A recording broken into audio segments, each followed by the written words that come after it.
What's the meaning of crotch?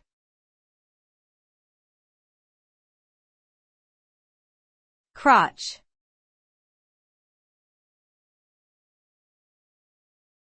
Crotch.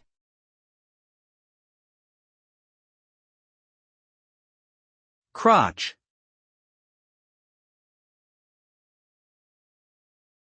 Crotch.